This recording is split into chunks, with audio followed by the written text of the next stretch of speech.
ท่านกำลังรับฟังสถานีวิทยุสาธารณะจังหวัดเชียงใหม่คลื่นพัฒนาคุณภาพชีวิต FM 92.25 เมกะเฮิรตซ์บริหารและจัดการโดยวัดป่าแดงมหาวิหารทรงกระจายเสียงจากเลขที่71หมู่ที่14บ้านใหม่หลังมอตำบลสุเทพอำเภอเมืองจังหวัดเชียงใหม่รหัสไปรษณีย์50200หมายเลขโทรศัพท์0818815690 0520000636-7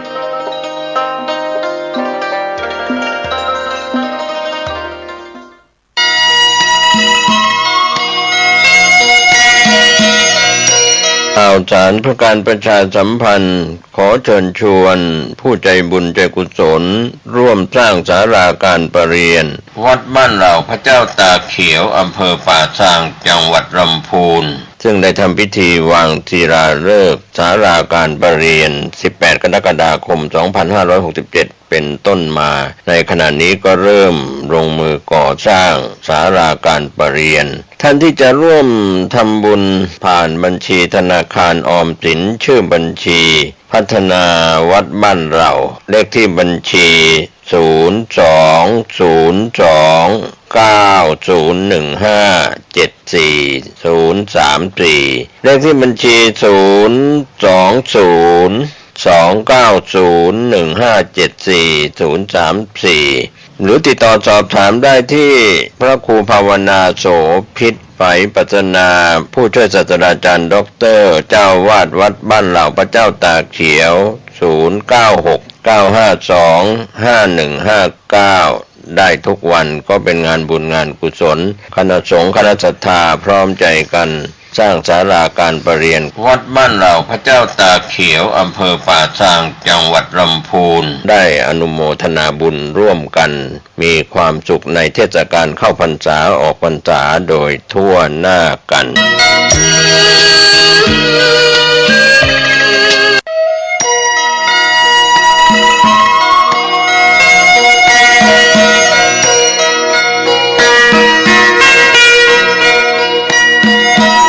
สวัสดีครับท่านผู้ฟังที่เคารพวันนี้ผมเกษตรเพชรสำริดวิทยากรจะได้นำเล่าประวัติตำนานพระพุทธรูปรอยน้ำ5พี่น้องก็เป็นเรื่องราวที่เกี่ยวข้องกับพระพุทธรูปในประเทศไทยมีตำนานกล่าวว่ากาลครั้งหนึ่งมีพี่น้องชาวเมืองเหนือ5คนบวชเป็นพระภิกษุในบวรพระพุทธศาสนา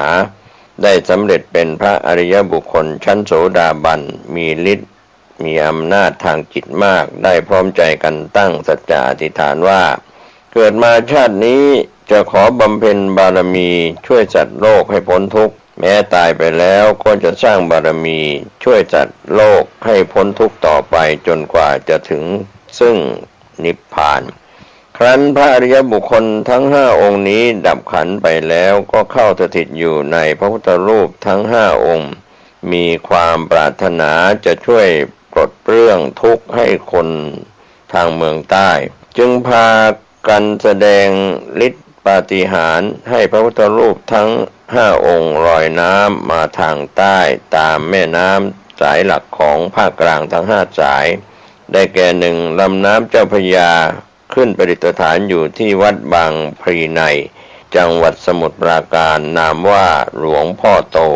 2ลำน้ำเพชรบุรีขึ้นประดิษฐานอยู่ที่วัดเขาตะเคราจังหวัดเพชรบุรีนามว่าหลวงพ่อทองวัดเขาตะเครา3ลำน้ำบางปะกงขึ้นประดิษฐานอยู่ที่วัดโสธรวรารามวรวิหารจังหวัดฉะเชิงเทรานามว่าหลวงพ่อโสธร4ลำน้ำแม่กลองขึ้นประดิษฐานอยู่ที่วัดเพชรสมุทรวรวิหารวัดบ้านแหลมจังหวัดสมุทรสงครามนามว่าหลวงพ่อบ้านแหลม5ลำน้ำนครชัยศรีขึ้นประดิษฐานอยู่ที่วัดไร่ขิงจังหวัดนครปฐมนามว่าหลวงพ่อวัดไร่ขิง ในขณะที่บางตำนานก็กล่าวเรื่องนี้ไว้ว่าการที่พระพุทธรูปทั้ง5ลอยน้ำมานี้ ก็เพราะเมื่อคราวเสียกรุงศรีอยุธยาครั้งที่สองข้าศึกได้เผาไฟเพื่อหลอมเอาทองที่หล่อจากองค์พระพุทธรูปชาวบ้านเองก็ต้องการจะรักษาพระพุทธรูปไว้จึงเอาปูนบ้างลักดำบ้างไปพอกไว้ที่องค์พระเพื่อให้ดูไม่สวยงามและปกปิดความมีค่าไว้จากข้าศึกแต่เมื่อไม่อาจปกป้องได้ไหวจึงขนย้ายพระพุทธรูปสำคัญลงแพไม้ไผ่ล่องมาตามแม่น้ำเพื่อไม่ให้ข้าศึกทำลายด้วยน้ำหนักขององค์พระเมื่อวางพระลงบนแพไม้ไผ่จึงดูเหมือนพระพุทธรูปลอยน้ำตามน้ำมาตามน้ำจนผู้ที่พบเห็นถือเป็นเรื่องปาฏิหาริย์ที่พระพุทธรูปองค์ใหญ่น้ำหนักมากจะสามารถจะลอยน้ำได้พระรูปทั้ง5องค์นี้ถือเป็นพระพุทธรูปศักดิ์สิทธิ์ประจำจังหวัดที่มีผู้คนทั้งชาวไทยและชาวต่างประเทศหลั่งไหลมาเคารพสักการะมิได้ขาดเรื่องราวความเป็นมาและปาฏิหาริย์ของพระพุทธรูปแต่ละองค์มีดังต่อไปนี้ตำนานของหลวงพ่อโตแห่งคลองสำโรงแม่น้ำเจ้าพระยาวัดบางพลีใหญ่ในอำเภอบางพลีจังหวัดสมุทรปราการหนึ่งในพระ5พี่น้องที่พร้อมใจกันลอยน้ำมาจากทางเหนือนั้นมีอยู่องค์เดียวที่ไม่ได้มีพระนามตามชื่อวัดหรือตามชื่อของหมู่บ้านที่ชาวบ้านเป็นผู้พบเห็นครั้งแรกแต่พระนามของท่านนั้นชาวบ้านขนานนามตามพุทธลักษณะของท่านที่มีองค์ใหญ่โตว่าหลวงพ่อโตประดิษฐานอยู่ณวัดบางพลีใหญ่ในอำเภอบางพลีจังหวัดสมุทรปราการประวัติความเป็นมาหลวงพ่อโตได้ล่องรอยเรื่อยมาตามลำแม่น้ำเจ้าพระยาแล้วลอยเข้ามาในลำคลองสำโรงผู้พบเห็นต่างโจทย์จันกันไปทั่วถึงปาฏิหาริย์ในครั้งนี้จึงพากันอาราธนาหลวงพ่อขึ้นที่ปากคลองสำโรงแต่ฉุดดึงเท่าไหร่ก็ไม่สำเร็จท่านไม่ยอมขึ้นมีผู้มีปัญญาดีคนหนึ่งได้ให้ความเห็นว่าคงเป็นเพราะบุญญาอภินิหารของท่านแม้จะใช้จำนวนผู้คนสักเท่าไหร่อาราธนาฉุดท่านขึ้นบนฝั่งคงไม่สำเร็จเป็นแน่ควรจะเสี่ยงทายต่อแพผูกชะลอกับองค์ท่านแล้วใช้เรือพายฉุดท่านให้ลอยมาตามลำน้ำสำโรงและอธิษฐานว่าหากท่านประสงค์จะขึ้นโปรดที่ใดก็ขอแสดงอภินิหารให้แพที่ลอยมาจงหยุดณที่นั้นเถิดเมื่อประชาชนทั้งหลายได้เห็นพ้องต้องกันดังนั้นแล้วก็พร้อมใจกันทำแพผูกชะลอกับองค์ท่านแล้วใช้เรือพายช่วยกันจ้ำพายจูงแพลอยเรื่อยมาตามลำคลองคันแพลอยมาถึงบริเวณหน้าวัดพระพลาชัยชนะสงครามหรือปัจจุบันนี้เรียกว่าวัดบางพลีใหญ่ในแพที่ผูกชะลอองค์ท่านก็เกิดหยุดนิ่งฝีพายพยายามจ้ำและพายกันอย่างเต็มที่เต็มกำลังแพนั้นก็หาได้ขยับขยื่นไม่ชาวบางพลีถึงกับขนลุกชูชันเห็นเป็นอัศจรรย์ยิ่งนักต่างก้มลงกราบนมัสการด้วยความเคารพสักการะแล้วก็พร้อมใจกันอาราธนาตั้งจิตอธิษฐานว่าถ้าหลวงพ่อจะโปรดคุ้มครองชาวบางพลีให้ได้รับความร่มเย็นเป็นสุขแล้วก็ขออาราธนาอัญเชิญองค์ท่านให้ขึ้นจากน้ำได้โดยง่ายเถิดและก็เป็นที่น่าอัศจรรย์เป็นอย่างมากเพียงใช้คนไม่มากนักก็สามารถอาราธนาท่านขึ้นจากน้ำได้โดยง่ายทำให้ประชาชนต่างแซ่ซ่องในอภินิหารของท่านและได้อาราธนาท่านขึ้นไปประดิษฐานในพระวิหารซึ่งต้องชะลอท่านขึ้นข้ามฝาผนังวิหารเพ ราะขณะนั้นหลังคาพระวิหารยังไม่มีและประตูวิหารก็เล็กมากต่อจากนั้นท่านจึงได้ประดิษฐานอยู่ในวิหารนั้นเรื่อยมาขั้นต่อมาได้รื้อวิหารนั้นเพื่อสร้างเป็นพระอุโบสถที่ถาวรจึงต้องชะลออาราธนาองค์ท่านมาพักไว้ยังศาลาชั่วคราวจนกระทั่งได้สร้างพระอุโบสถสำเร็จแล้วจึงได้อาราธนาท่านไปประดิษฐานไว้ในพระอุโบสถเพื่อเป็นประธานของวัดบางพลีใหญ่ในหลวงพ่อโตแปลงร่างเมื่อครั้งที่ท่านยังประดิษฐานอยู่ในพระวิหารเก่าบางวันที่เป็นวันพระขึ้น15 ค่ำกลางคืนผู้คนก็จะได้ยินเสียงพึมพำอยู่ในวิหารคล้ายเสียงสวดมนต์ครั้นเมื่อเข้าไปดูก็ไม่เห็นมีใครอยู่ในนั้นเลยนอกจากหลวงพ่อโตบางคราวพระภิกษุสามเณรในวัดจะเห็นพระภิกษุชราห่มจีวรสีคร่ำคร่าถือไม้เท้าเดินออกมายืนสงบนิ่งอยู่หน้าวิหารผู้ที่พบเห็นต่างก็เรียกกันมาดูเมื่อทุกคนเห็นพร้อมกันดีแล้วภิกษุชรารูปนั้นก็เดินหายเข้าไปในวิหารตรงองค์ของหลวงพ่อเป็นดังนี้หลายครั้งหลายหน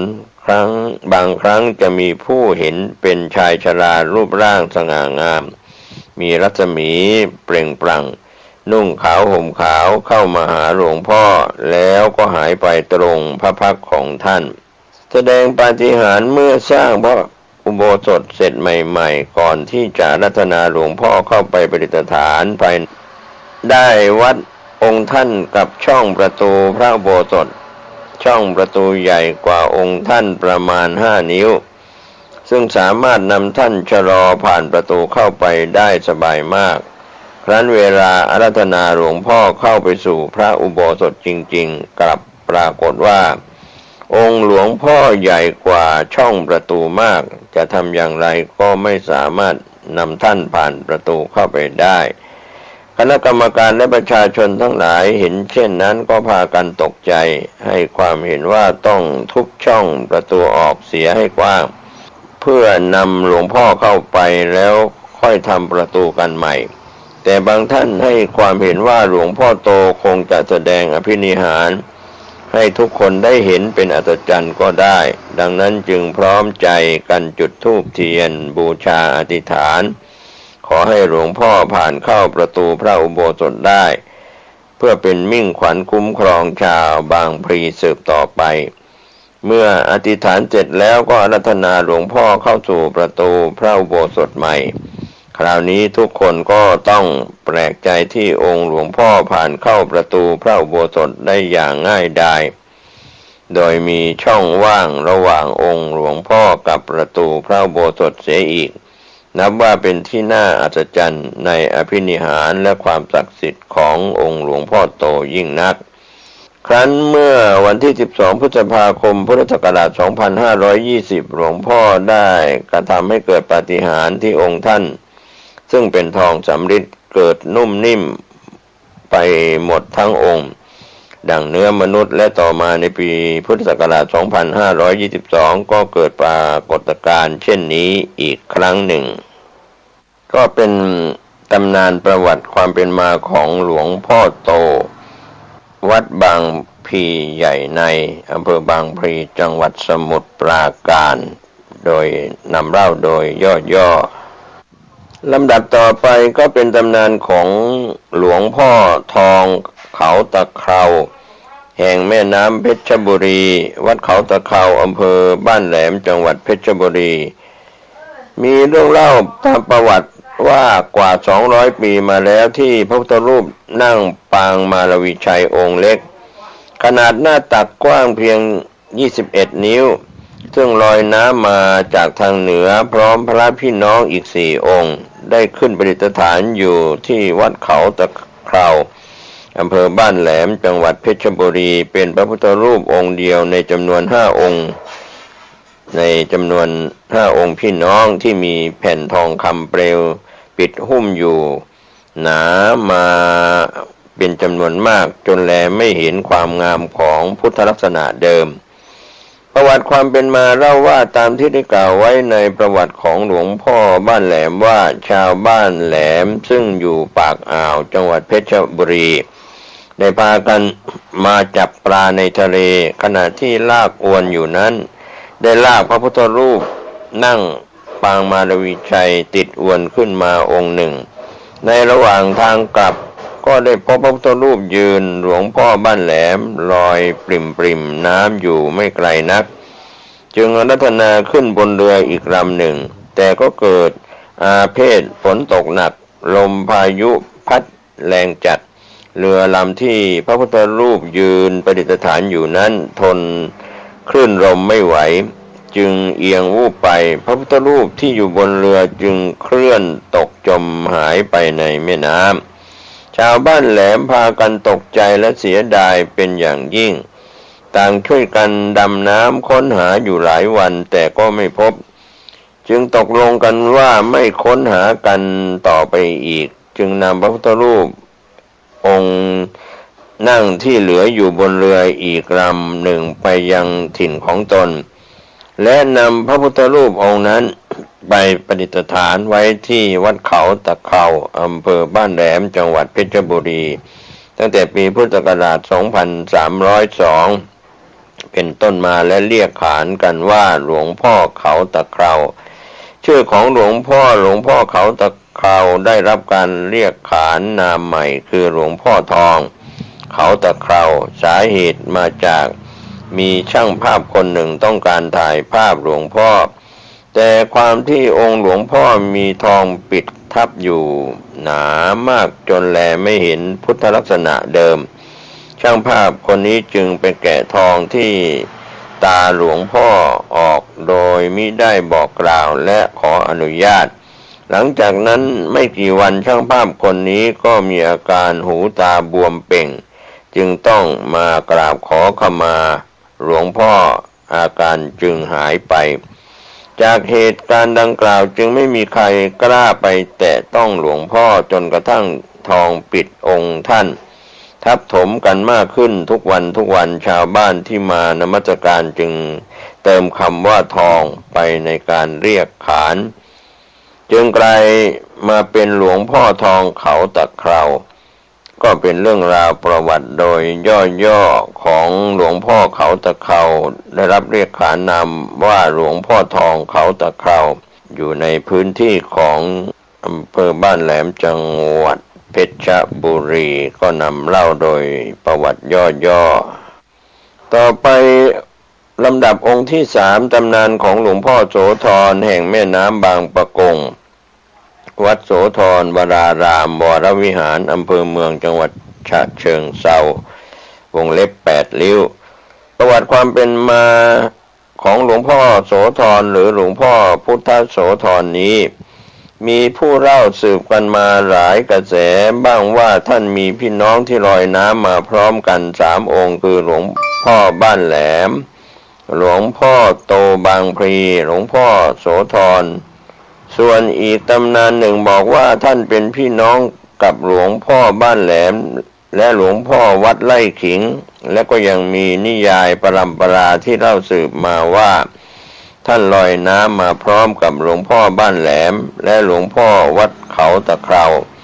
อย่างไรก็ตามตำนานที่เล่าขานกันมานี้ก็มีความคล้ายคลึงกันว่าพระพุทธรูป3องค์พี่น้องลอยน้ำมาจากทางเมืองเหนือจนกระทั่งมาถึงแม่น้ำเจ้าพระยาตรงบริเวณที่ปัจจุบันเรียกว่าสามเสนจึงได้แสดงอภินิหารลอยให้ชาวเมืองเห็นชาวบ้านจึงได้ทำการฉุดพระพุทธรูปทั้ง3องค์โดยใช้เวลา3 วัน 3 คืนก็ฉุดไม่ขึ้นกล่าวกันว่าครั้งนั้นใช้ผู้คนเป็นแสนก็ไม่สำเร็จตำบลนั้นจึงได้ชื่อว่าสามเสนต่อมาจึงเรียกเพี้ยนเป็น3 เสนพระพุทธรูปทั้ง3องค์ก็จมน้ำลงจากนั้นก็ลอยล่องเข้าสู่คลองพระโขนงลัดเลาะไปสู่แม่น้ำบางปะกงและได้ลอยผ่านคลองซึ่งปัจจุบันเรียกว่าคลองชักพระพระพุทธรูปได้แสดงอภินิหารลอยขึ้นให้ชาวบ้านเห็น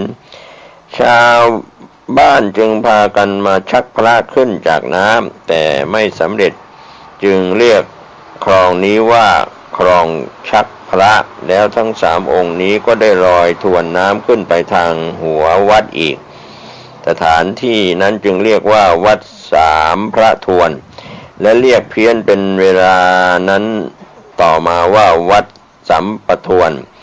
ทั้ง3 องค์ได้ลอยตามแม่น้ำบางปะกงเลยผ่านหน้าวัดโสธรไปถึงคุ้งน้ำใต้วัดโสธรและแสดงพินิหารให้ชาวบ้านเห็นอีกชาวบ้านได้ช่วยกันฉุดแต่ไม่ขึ้นจึงเรียกหมู่บ้านและคลองนั้นว่าบางพระ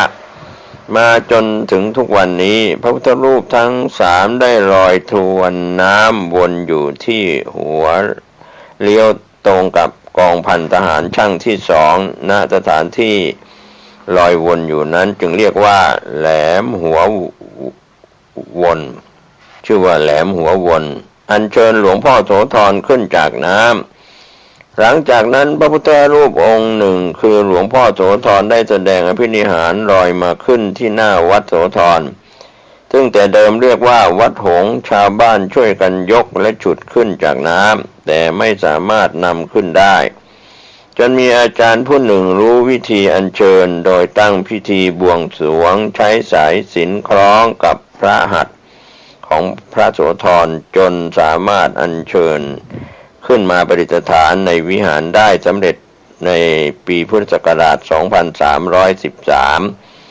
ในการนี้จึงจัดให้มีการสมโภชฉลององค์หลวงพ่อหลังจากท่านได้ประทับที่วัดหงส์เรียบร้อยแล้วชาวบ้านยังไม่รู้ว่าจะขนานนามชื่อของหลวงพ่อว่าอย่างไรแต่เข้าใจว่าท่านคงต้องการชื่อเดิมของท่านคือพระศรีเพราะเป็นชื่อดั้งเดิมขณะประทับที่วัดศรีเมืองทางภาคเหนือประกอบกับมีเหตุการณ์หลายอย่างที่ทำให้ชาวบ้านเข้าใจว่า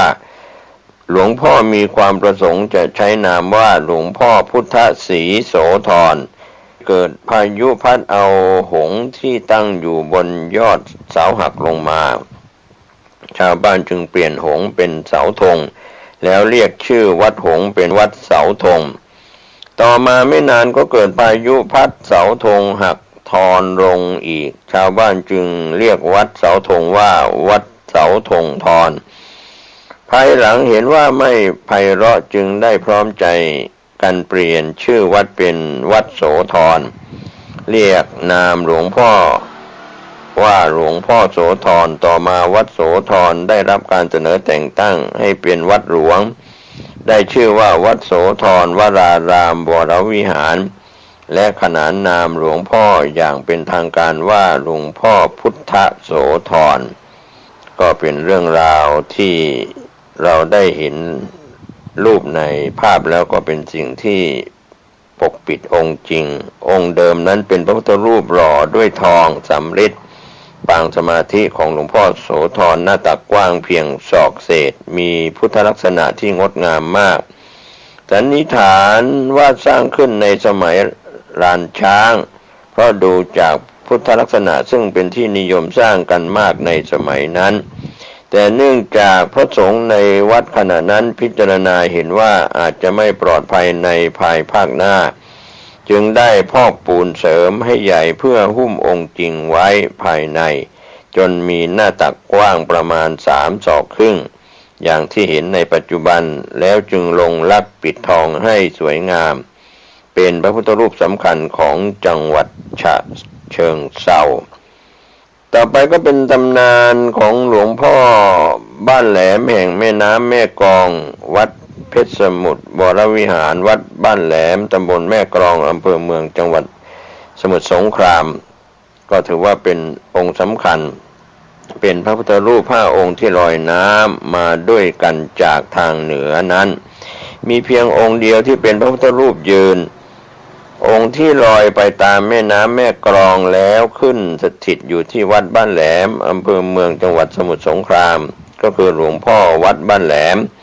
หรือที่ชาวบ้านเรียกกันติดปากว่าหลวงพ่อบ้านแหลมนั่นเอง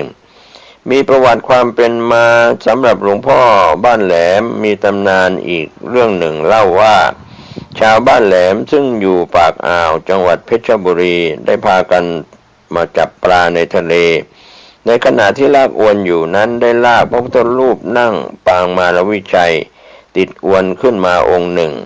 ทุกคนต่างดีใจจึงอาราธนาพระพุทธรูปขึ้นบนเรือแล้วพากันล่องกลับเข้าฝั่งแต่ระหว่างทางคนในเรือได้แลเห็นพระเกศของพระพุทธรูปอีกองค์หนึ่งลอยปิ่มน้ำอยู่ไม่ไกลนักจึงร้องบอกให้ทุกคนทราบแล้วเทียบเรือเข้าไปจึงได้พบพระพุทธรูปยืนทุกคนต่างอัศจรรย์ใจเป็นที่สุดที่พระพุทธรูปหล่อด้วยทองเหลืองแต่ลอยอยู่ในน้ำได้จึงพากันกราบนมัสการด้วยความเลื่อมใสในอภินิหารและอิทธิฤทธิ์ที่ได้พบเห็นแล้วอาราธนาขึ้นบนเรืออีกลำหนึ่งเรือแล่นมาถึงแม่น้ำแม่กลองตอนหน้าวัดศรีจำปาก็ได้เกิดอาเพศคล้ายกับว่าพระพุทธรูปยืนท่านประสงค์ที่จะอยู่วัดนี้จึงทำให้ฝนตกหนักลมพายุพัดจัดจนลืมหูลืมตาไม่ขึ้นเรือลำที่พระพุทธรูปยืนประดิษฐานอยู่นั้นทนคลื่นลมไม่ไหวจึงเอียงวูบไปพระพุทธรูปที่อยู่บนเรือจึงเคลื่อนตกจมหายไปในแม่น้ำชาวบ้านแหลมพากันตกใจและก็เสียดายเป็นอย่างยิ่งต่างช่วยกันดำน้ำค้นหาอยู่หลายวันแต่ก็ไม่พบจึงตกลงว่าไม่ค้นหากันต่อไปอีกจึงนำพระพุทธรูปองค์นั่งองค์ที่เหลืออยู่ไปยังถิ่นของตนและนำพระพุทธรูปองค์นั้นไปประดิษฐานไว้ที่วัดเขาตะเคราอำเภอบ้านแหลมจังหวัดเพชรบุรีการเวลาต่อมาชาวบ้านศรีจำปาต่างช่วยกันลงดำน้ำค้นหาพระพุทธรูปที่จมอยู่นั้นและอาจเป็นด้วยเพราะอภินิหารของหลวงพ่อที่จะอยู่เป็นมิ่งขวัญของชาวบ้านศรีจำปาจึงทำให้ชาวบ้านศรีจำปาดำน้ำจนพบและอาราธนาไปประดิษฐานไว้ที่วัดศรีจำปาขันชาวประมงบ้านแหลมรู้ข่าวว่าชาวบ้านศรีจำปาพบพระพุทธรูปของตนที่จมน้ำจึงยกขบวนกันมาทวงพระคืนแต่ชาวบ้านศรีจำปาไม่ยอมให้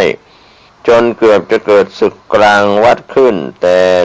ด้วยอภินิหารของหลวงพ่อและการมีเหตุผลด้วยกันทั้งสองฝ่ายก็สามารถประสานสามัคคีตกลงปรองดองกันได้ฝ่ายชาวประมงบ้านแหลมจึงยินยอมยกพระพุทธรูปยืนปางอุ้มบาตรให้ชาวบ้านศรีจำปาไปแต่มีข้อแม้ว่าต้องเปลี่ยนชื่อวัดเสียใหม่เป็นวัดบ้านแหลมเพื่อเป็นอนุสรณ์ที่ชาวบ้านแหลมได้พระพุทธรูปมาแต่แรกวัดศรีจำปาจึงได้นามว่าวัดบ้านแหลมมาจนถึงทุกวันนี้และขนานนามพระพุทธรูปยืนว่าหลวงพ่อวัดบ้านแหลมต่อมาวัดบ้านแหลมได้รับการยกฐานะขึ้นเป็นพระอารามหลวงชั้นตรีชนิดวรวิหารและได้รับพระราชทานนามว่าวัดเพชรสมุทรวรวิหารตำนานของหลวงพ่อวัดไร่ขิงแห่งแม่น้ำนครชัยศรีวัดไร่ขิงอำเภอสามพรานจังหวัดนครปฐมเรื่องราวของพระพุทธรูปห้าพี่น้องที่เล่าสืบกันมาว่าทุกองค์พร้อมใจลอยน้ำมาจากทางเหนือเพื่อจะช่วยปลดเรื่องทุกข์ให้คนเมืองใต้บัดนี้เรื่องราวได้ดำเนินมาจนถึงพระพุทธรูปองค์สุดท้ายที่ลอยมาตามแม่น้ำนครชัยศรีมาประดิษฐานที่วัดไร่ขิงอำเภอสามพรานจังหวัดนครปฐมชาวบ้านขนานนามท่านว่าหลวงพ่อวัดไร่ขิงมีประวัติความเป็นมาของหลวงพ่อวัดไร่ขิงตำนานเรื่องหนึ่งที่เล่าสืบกันมาพอเป็นเขาเรื่องราวแต่ยังไม่ปรากฏหลักฐานแน่ชัดว่าในสมัยที่สมเด็จพระพุทธาจารย์พุกครั้งดำรงสมณศักดิ์พระธรรมราชานุวัตรในปีพุทธศักราช 2394 นั้นท่านได้รับโปรดเกล้าให้ขึ้นไปครองวัดสาราปูนวรวิหารอำเภอพระนครศรีอยุธยาจังหวัดพระนครศรีอยุธยาเป็นเจ้าคณะใหญ่กรุงเก่าท่านได้ลงไปที่วัดไร่ขิงเมื่อท่านเข้าไปในพระอุโบสถทราบเรื่องนี้แล้วก็เข้าไปกราบพระประธาน ท่านก็ได้สนทนากับเจ้าวาดวัดไร่ขิงว่าโบสถ์ใหญ่โตแต่พระประธานเล็กไปหน่อยเจ้าวาดวัดไร่ขิงกราบเรียนท่านว่าวัดไร่ขิงเป็นวัดจนๆไม่สามารถสร้างพระพุทธรูปองค์ใหญ่ๆได้เมื่อทราบดังนั้นท่านจึงบอกว่าที่วัดของท่านมีอยู่องค์หนึ่งให้เจ้าวาดไปอัญเชิญมาเมื่อสมเด็จกลับไปแล้วไม่นานเจ้าวาดวัดไร่ขิงพร้อมทั้งกรรมการวัดได้เดินทางไปยังวัดศาลาปูนและอัญเชิญพระพุทธรูปดังกล่าวลงแพที่ใช้ไม้ไผ่มัดล่องลงมาตามลำน้ำเจ้าพระยาเข้ามาสู่แม่น้ำนครชัยศรีจนกระทั่งถึงวัดไร่ขิงชาวบ้านจึงพร้อมใจกันทำพิธีอัญเชิญพระพุทธรูปขึ้นมาประดิษฐานเป็นพระประธานในอุโบสถแทนองค์เดิมตั้งแต่นั้นมาและขนานนามพระพุทธรูปองค์ใหม่นี้ตามนามของวัดว่าหลวงพ่อวัดไร่ขิงในวันที่ชาวบ้านทำพิธีอัญเชิญหลวงพ่อขึ้นจากแพไม้ไผ่ตรงกับวันพระขึ้น15 ค่ำเดือน 5ซึ่งเป็นวันสงกรานต์พอดีจึงมีชาวบ้านมารวมกันเป็นจำนวนมากขณะที่กำลังอัญเชิญหลวงพ่อขึ้นจากแพสู่ประรำพิธีนั้นก็ได้เกิดเหตุการณ์เป็นอัศจรรย์ยิ่งนักมีแสงแดดที่แผ่จ้าพลันหายไปบังเกิดเป็นเมฆดำทะมึนลมปั่นป่วนฟ้าก็นองกึกก้องฝนโปรยปลายลงมายังความฉ่ำเย็นกันทั่วหน้าทุกคนในที่นั้นเกิดความปีติโสมนัสยิ่งนักก็พากันอธิษฐานเป็นเสียงเดียวกันว่าหลวงพ่อจะทำให้เกิดความร่มเย็นเป็นสุขดับความร้อนคลายความทุกข์ให้หมดไปดุจสายฝนที่เมธนีดลให้ชุ่มฉ่ำเจริญงอกงามด้วยธัญญาหารฉะนั้นนับตั้งแต่ที่หลวงพ่อมาประดิษฐานที่วัดไร่ขิงก็มีประชาชนพากันมาเคารพสักการะมิได้ขาดโดยเฉพาะวันหยุดและวันนักขัตฤกษ์อุโบสถของหลวงพ่อจะคลาคล่ำไปด้วยผู้คนจากทุกสารทิศที่ได้ยินได้ฟังและได้ประสบเรื่องของความศักดิ์สิทธิ์ของหลวงพ่อวัดไร่ขิงเรื่องราวเกี่ยวกับอภินิหารความศักดิ์สิทธิ์ของหลวงพ่อวัดไร่ขิงมีผู้คนเล่าไว้มากมายไม่ว่าจะเป็นเรื่องด้านความแคล้วคลาดด้านความเจ็บไข้ได้ป่วยต่างๆเช่นเรื่องของหญิงวัยกลางคนถูกฟ้าผ่ากลางท้องทุ่งนาแต่ไม่ตายทั้งที่หมอที่รับรักษาบอกว่าถ้าโดนอย่างนี้ไม่เคยมีรอดสักรายเดียวทั้งนี้เพราะห้อยเหรียญรูปหลวงพ่อนั่นเองพระองค์ดังกล่าวโดยเล่าอาจจะมีข้อบกพร่องผิดพลาดประการใดบัณฑิตผู้รู้หวังได้รับอภัยผมเกษตรเพชรสำนิทได้นำเรื่องราวมาถ่ายทอดหวังในบุญกุศลคุณงามความดีทั้งในชาตินี้และชาติต่อไปจนกว่าจะได้บรรลุซึ่งความพ้นทุกข์หมดสิ้นจากอาสวะกิเลสโดยทั่วหน้ากันสวัสดีครับ